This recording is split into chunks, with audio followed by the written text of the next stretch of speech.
Hey, welcome back to the Big Brand Show. Thank you for joining me. Sorry for the quality of the video. I don't currently have access to my normal camera, so I'm using the one on my laptop. And unfortunately, as you see, the one on my laptop, it's garbage. But I wanted to go ahead and make a video discussing a few things that have happened over the last few weeks.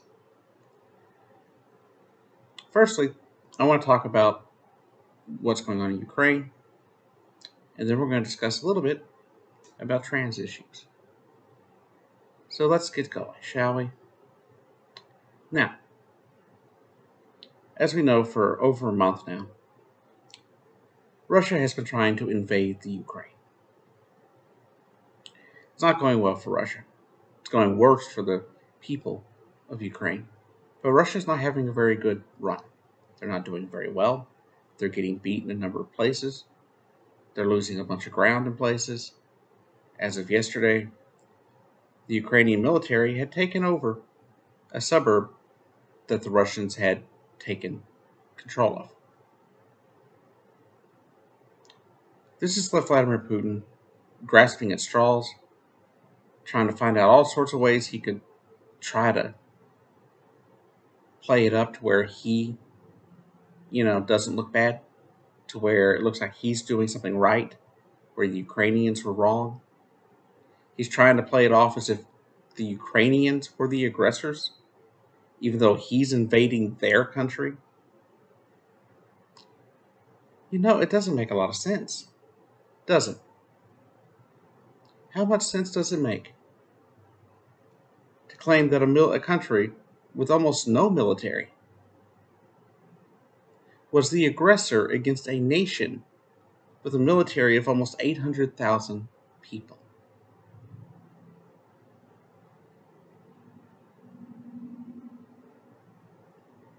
And the Ukrainians are holding them off. The Russians have sent some 200,000 troops to take over a small nation with a military of maybe 30,000 troops total. But the thing is, the Russians didn't understand the Ukrainians. The Russians didn't think that the Ukrainians would fight for their country. You're seeing something here that you didn't see, say, in Afghanistan, for example. In Afghanistan, the military that we had trained just let the Taliban take over. In many cases, laying down their arms and running for cover, basically giving the Taliban weapons. But you don't see that taking place in Ukraine. Vladimir Putin thought that Ukraine would just roll over and automatically be like, yay, Russia's here. I don't know where he got that idea. I don't know what crazy lunatic he is. I don't understand what brand of crazy he is. But I do hear he's basically bought into the Russian version of QAnon. So he's absolutely crazy. He thinks that the leader of Ukraine is a Nazi, who had a grandfather, who was a Holocaust victim.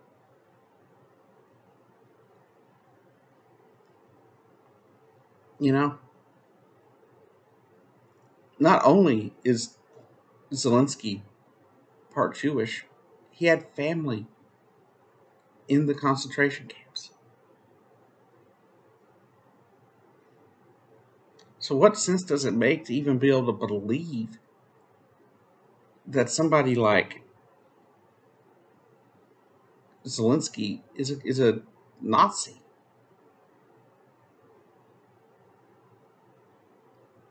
Now, the thing is, if you want to see the Nazi in this argument, or the fascist in this argument, it's Vladimir Putin.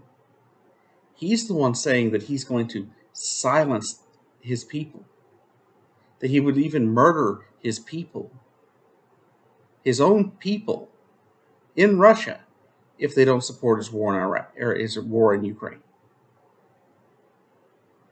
He said that last week, that they are no better than insects that get in your mouth, basically insinuating you chew them up and spit them out.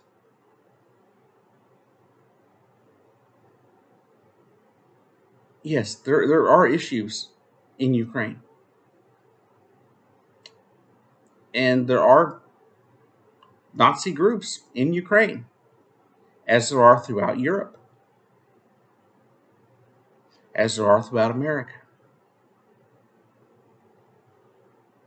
But I still don't view America as a Nazi state. Just because we have people like that in the country doesn't make America itself a Nazi state.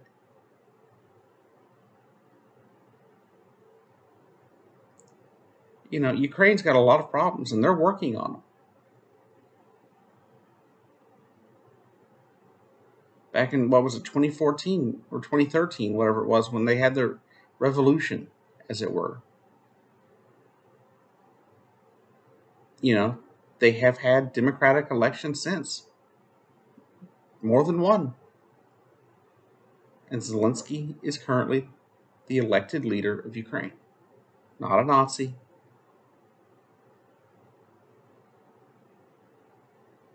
Now, I wouldn't look at Ukraine as a liberal bastion of some sort. Their views on certain things I don't care for, but they're at least better than the views on like LGBT rights are a little better in Ukraine than they are Russia, even if just marginally.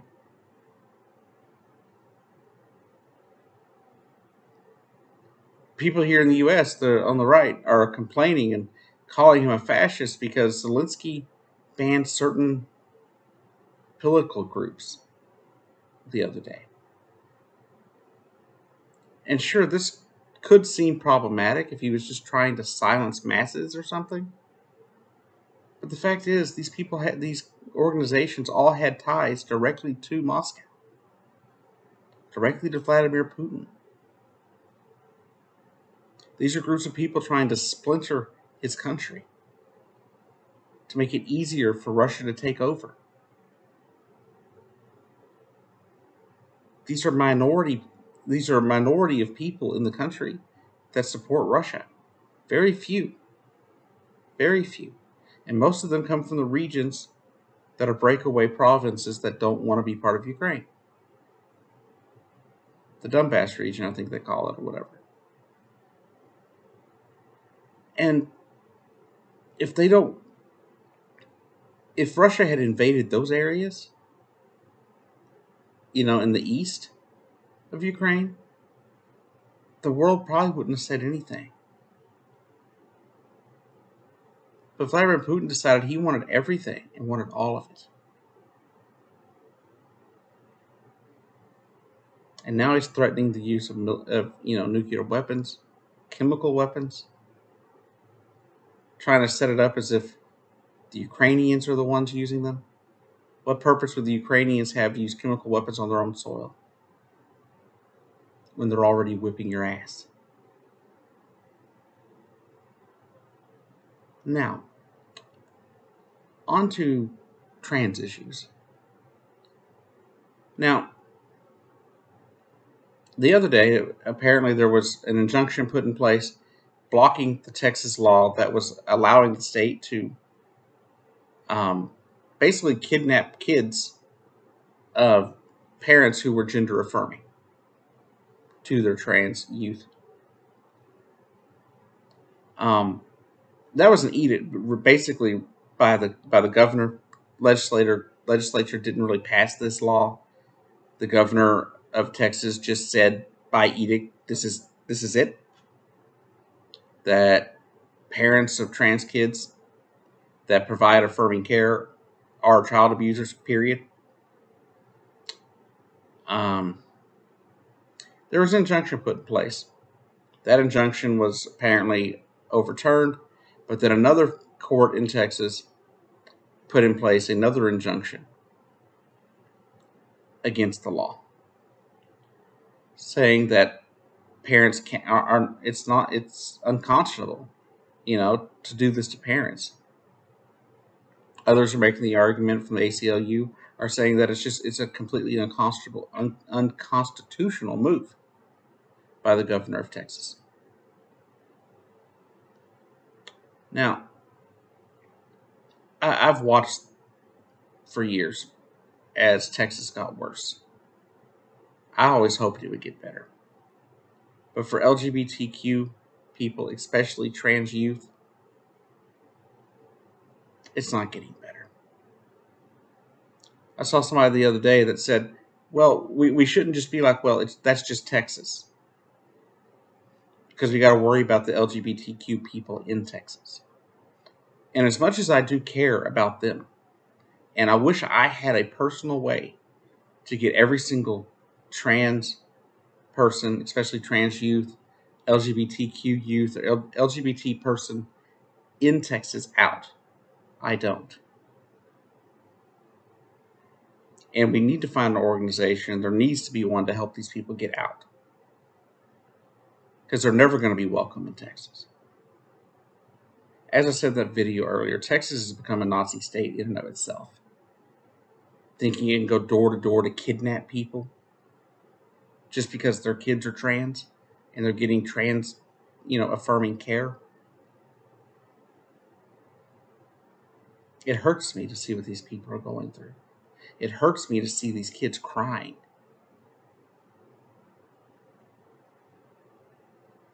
I was sitting here watching these kids, especially one family, for a while. And I'm sure their plight is seen again and again across the state. It's not much better here in Oklahoma. It's a smidge better for the moment. Until the conservatives decide that they've seen one too many trans people.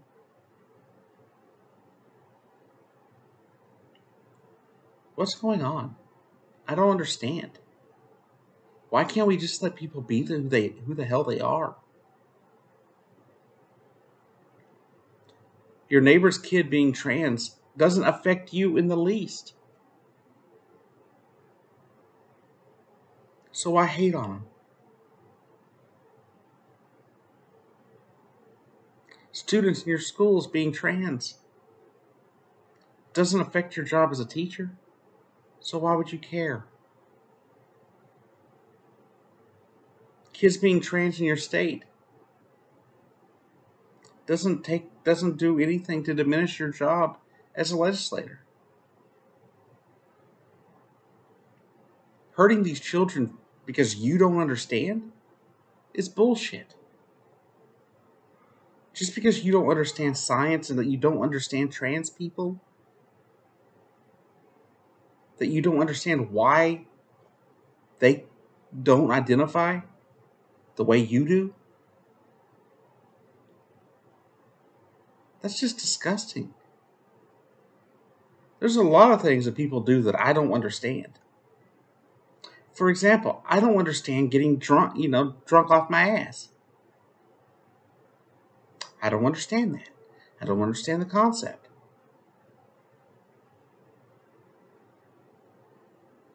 The idea of drinking to get drunk, I don't understand. People do it. As long as they're doing it at home and they're not drinking and driving, I don't care, right? They're not affecting anybody else.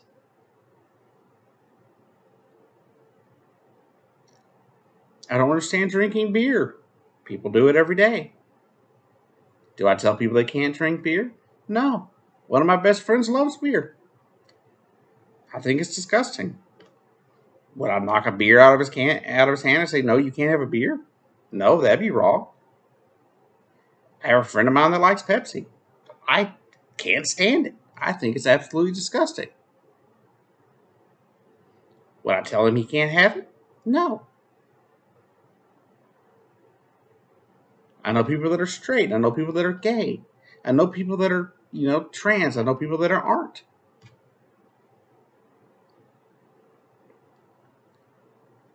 And none of these people affect me in any way, shape, or form. It doesn't affect me for other people to be themselves. There is no attack on you for someone to be transgender or gay or lesbian or whatever.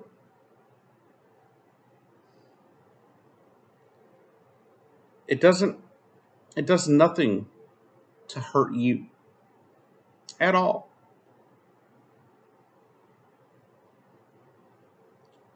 So why don't we just be nice to people? Let people be who they are. If they're not hurting anybody else, leave them alone.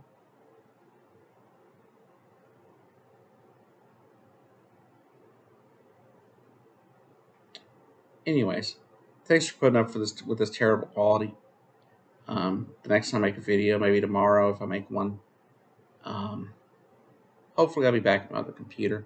I just forgot to have certain things set up for me before my wife went to work. Anyways, thank you for watching. This has been Julie from the Big Ranch Show. Thank you for joining me.